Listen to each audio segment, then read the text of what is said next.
ẹ̀yin mọ́ mi wà, ẹ̀yin mọ́ mi. Àwọn kankan wà tẹ́ máa fi ń tijú nínú ilé tí ò yẹ kẹ́ máa tijú kẹ́ tó béèrè fún. Tẹ́ bá fẹ́ kí dáàdì súnmọ́ yín, ẹ lanu kẹ́ ẹ béèrè, ẹ̀tọ́ yín ni. Ẹ béèrè. Tẹ́ ẹ bá lè lanu, ẹ lo body language. Ó máa ti yé dáàdì. Ṣùgbọ́n kẹ́ máa wá kanra kiri nínú ilé, kẹ́ máa kanra má dáàdì, kẹ́ máa kanra má wọn ọmọ. Tẹ́ ẹ dẹ̀ mọ nǹkan tó ń ṣe yín. Àkódá o. Ẹ máa béèrè fún ẹ̀tọ́ yín. Ẹ̀tọ́ àwa méjèèjì ni. Ṣùgbọ́n tí dáàdì ò bá ní kẹ́ ẹ gbà, ẹ béèrè fún. Kò sí kan tó bá dé ńbẹ̀. Ẹ má máa tijú.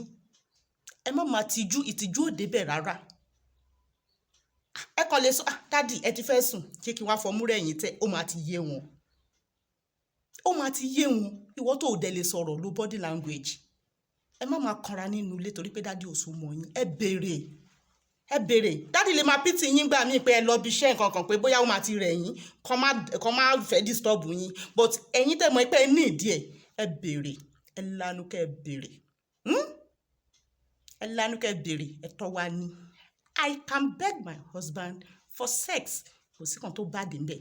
Èyí tó bá dé ní pé kí obìnrin lọ ṣe ń ta kò dáa. Àgbèrè ló ń pè yẹn, kò yẹ ọmọlúwàbí.